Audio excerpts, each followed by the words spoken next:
All right, Battle of the Blues Part 2 is officially in the books. I'm Chris Lee. That is Pat Welter. Very different complexion at the end of this game than what we saw last time around. No court storming here at Duke. There's also no controversy at the end. Unfortunately, though, more injury concerns. Of course, Caleb Wilson didn't play in this game because he broke his right thumb earlier this week.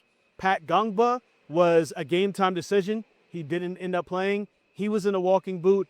And then Caleb Foster does end up starting this game, ends up leaving the game, and comes back on the sideline with the walking boot of his own. Not looking good for both teams on the injury front heading into the postseason. However, Duke does get the win, 76-61, and a big-time performance for Malik Brown on senior night.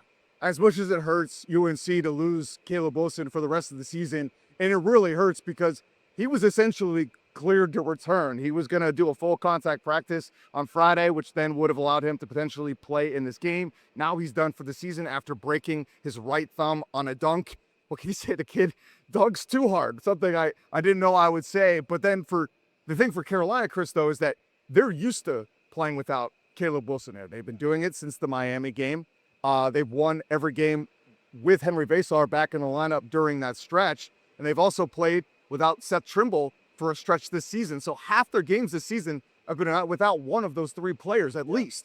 Duke, this is a new phenomenon for them. They've been healthy pretty much all year for the most part.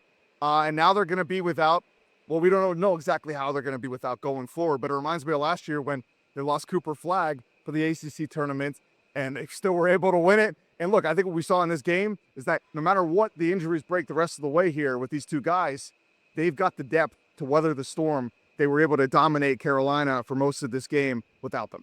Absolutely. And when you talk about what Duke has last year, they had Con Kneppel was able to step up to be ACC tournament MVP. But let's talk about this game that happened here. I thought the first half, of course, back and forth, Duke took control, but Carolina showed that if they put it together on the defensive end and the offensive end, they could get stops and come back and score really quickly. I thought that the pace at some points was a little bit too much for Duke. I felt like they maybe should have done that a little bit more, but also a lot of miscues for Carolina. I can't remember. Maybe it was 14 turnovers. 14 turnovers for Carolina in this game, which, Duke was able to get deflections, had good hands, and was able to have a good amount of points off of turnovers after that, and made Carolina pay when it came to it. Second half, it really felt like Duke took it to another level. The effort went to a whole different level.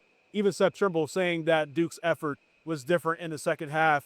And that was really the difference. And it was helped to be fueled by Dame Sarr and Malik Brown. Yeah. And those guys are probably should be 1 and 2 when you talk about ACC Defensive Players of the Year, because their defense really turned into offense at the other end for Duke. Well, going into this one, when you don't have Caleb Wilson, but then Patrick Ngongba gets ruled out, it's kind of like, oh, this levels the playing field a little bit for Carolina, because Carolina, a team that relies on its bigs, that was a huge factor in this game in Chapel Hill, how much they were able to dominate the paint. But Malik Brown, to his credit, made an impact from the beginning of the game at both ends. Hubert Davis called him pretty much the single biggest factor in the game. He only had 15 points, which doesn't sound like a lot, but when you combine with just how much he's impacting on both ends of the floor. And to your point, Dame Sarr as well. I mean, this is a guy that can guard a Seth Trimble. He's got incredible length. He can defend the rim, and he's knocking down corner threes. Yeah. He's getting out in transition, and his court slap inspired a John Shire court slap. Send the camera crazies into an absolute frenzy, part of a 24-2 run. One of these inflection points that John Shire's been talking about all season. Just when Carolina got it close, Duke absolutely buried them. And UNC, I'm not going to bury them for struggling to find a response. They were able to cut this thing to 15, which the way Duke has been blowing out the best teams in the ACC, in some ways, that's a positive sign, as weird as that is to say. Yeah, they cut it to 15 after Duke's largest lead was 25 in this game. And sometimes you just kind of have to wonder, like, what is the disconnect with Carolina in certain ways? They have, I think, the athletes and the players to do it. It didn't feel like Carolina was out of Duke's league. I will say that. So in the first half, at least. For the first, well, even in the second half, like, just skill-wise, it just didn't feel like this was a team out of Duke's league. It just feels like a team where something can get missing at times, and we don't know exactly what that is. Maybe it is that effort that Seth Trimble was talking about at the end of the day. But Duke showing why their defense is the engine that keeps them running. They are playing on another level, and they got their 11th win versus an AP Top 25 team this year, which is tied for a record. Imagine, still only 2 losses by a total of 4 points. We could be talking about a Duke team that's undefeated with 13 wins over AP Top 25 teams right now. If 4 points swings another way for them this season. This is such an incredible run by Duke, and also an incredible coaching job by head coach Jon Scheyer. We'll be finding out probably on Monday, who gets all the accolades and all the awards for the ACC. If Jon Scheyer doesn't get ACC Coach of the Year, I think it's definitely a travesty. It'll be the second year in a row he missed out on it. There's an argument for last year. You understand why Pat Kelsey got it. But this year, when you see what Duke is doing and how they're winning games and how they're continuing to get better, even now with injuries, you got to give it to Jon Scheyer and what he's been doing with this week. This coaching job for this season really started immediately after the collapse in the Final Four, where inexplicably Duke gives up this huge lead and can't score despite having a team where their entire starting lineup gets drafted, and Cooper Flagg and Con Knippler are now lighting up the NBA. That team could not score. That team could not get a basket in the clutch. And what did they do? They became Houston. They absorbed Houston's superpower. Duke is now the #1 team defensive efficiency in the country. They are the only team heading into this game that was top 4 in both offense and defense. So they have now kind of subsumed Houston's identity into their own, where they just have everything now. They've got the phenomenal freshman and Cameron Boozer this season. They have the defensive stalwarts in Dame Sarr and Malik Brown, and they have the coaching to get the most out of these guys and the resources of a program like Duke.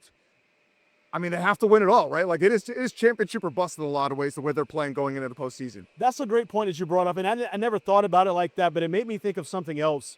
I asked Jon Scheyer maybe about a week ago, it was before the Virginia game, when you talk about the inflection points during the game in your team responding, what are the inflection points in your coaching career where you've responded differently? And the first game he brought up was the Tennessee game. I believe it was his second year, maybe his first year as a head coach. In Orlando, right? In Orlando. Yeah. And they were bounced out in the second round versus Tennessee. Look, Duke was much more skilled than Tennessee. I was at that game, much more skilled than them. But Tennessee was older, they were longer, and they were tougher. Yep, more and physical. I think you saw Duke from that point become a longer team. He started getting longer guys. They became tougher, and they became a lot more physical as well. So you talked about them assuming Houston's identity. He also did the same thing versus Tennessee, and I think that's one of the genius things about Jon Scheyer. He doesn't try to swim against stream. Like, hey, this is my idea. I'm going to make it work. He sees, you know what? Nope, the tide is going this way. Let me see what I could do to use this to my advantage and play the way that we wanted to play with that and get the results that we want to get with it, as we're getting more blowers over here. Yeah, got to clean it up. And, yeah, I mean, Carolina, on their side of it, they've got to clean things up, right? Because the turnovers were huge in this one. 14 turnovers leads to 24 points off of them, which was really the difference in the game. And I think, Duke just breaks your will, right?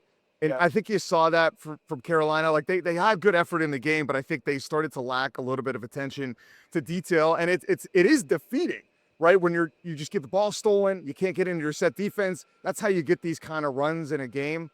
So I worry. I wouldn't say I'm worried about Carolina. I mean, obviously they're missing their X factor, right? Like Caleb Wilson was the thing that could help them weather those storms. For sure. Like the first time they played Duke, it looked like Duke was going to pull away and blow them out, but Caleb Wilson almost single-handedly in the first half kept them in it, which allowed some of the other guys to step up big in the second half when you have Henry Vasar, Derek Dixon, and then Seth Trimble hit basically 3 consecutive threes to win the game. In this one, nobody on Carolina was able to elevate when they needed it. Like, Derek Dixon hit a few threes when the game was pretty much already out of reach. Seth Trimble was taking it to the basket hard, but wasn't able to generate any consistent offense. So who's that guy going to be? I still think Carolina is a team that could make a run, but it seems like their ceiling is now capped. Probably I would think around the Elite Eight at best. you also got to wonder, like, what does an environment like Cameron Indoor Stadium have to do with the game?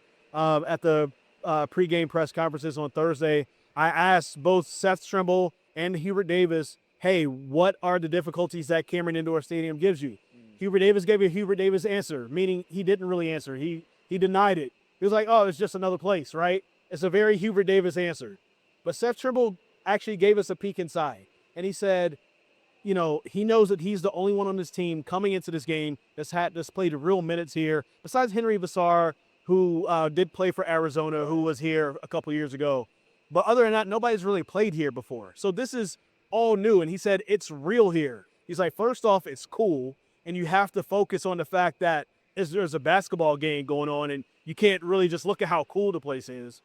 But secondly, like, the fans are on top of you. It's loud. It's really packed inside, and it makes it very different. At Carolina, there's so much space. It's almost like sometimes the sound can kind of just travel up and like dissipates. There's, you know, the roof is somewhat open. It's so high, right? you know, like it's really high.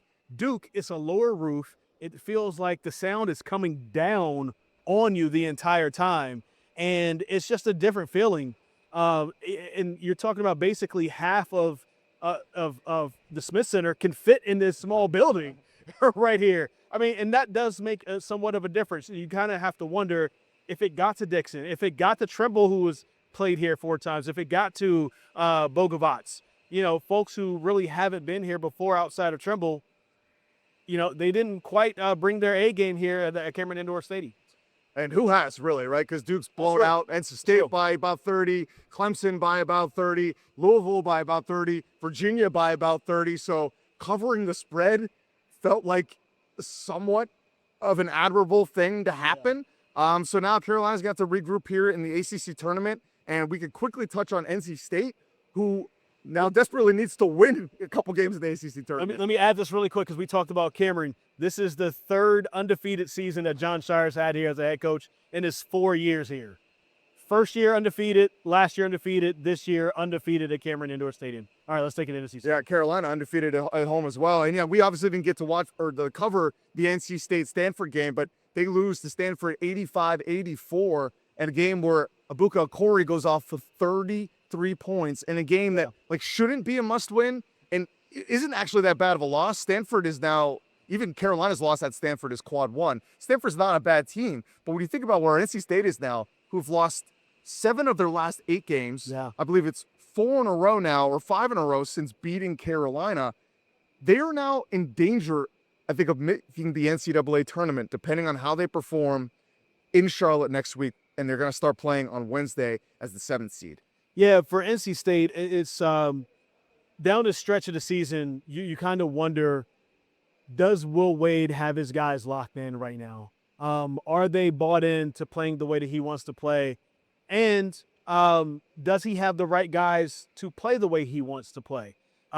Their defense is just horrendous. I think we've seen that over this last stretch now that they've lost 7 of 8. And also, they just can't rebound. And Vin Allen Lubin is your tallest player that starts. He's your front line at 6'8".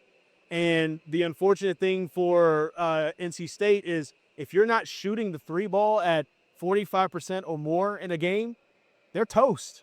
Yeah. And that's unfortunate in the NCAA tournament where, one, they're going to have to play with a different ball. They play with an Adidas ball because they're an Adidas school. You're going to have to play with that Wilson ball. So it's going to be a different feel. And then secondly, 3-point percentages and just shooting percentages in general goes down in the NCAA tournament because defense also takes a step up. You're playing the best of the best. It's win or go home, and everybody is giving you their absolute best shot. They're going to have to make a run next week at the ACC tournament. And look, this might be the time to do it. Duke, if they get bounced out early, we kind of heard that. Like, hey, NCAA tournament is the priority, right? So if they get bounced out early, this is an opportunity for a team like NC State to try to make a run so they can solidify themselves in the NCAA tournament. Well, Chris, I think I remember a team that not only had to make a run, but had to win the entire thing 2 years ago, and that was Kevin Keats and your NC State Wolfpack. NC State this year doesn't have to win the whole thing. They just got to beat a solid team at least on Thursday, I think, and they're going to make it. They play defense, though. That's the thing. Yeah. This team is going to have to play defense. Buckle up. A red reckoning is coming.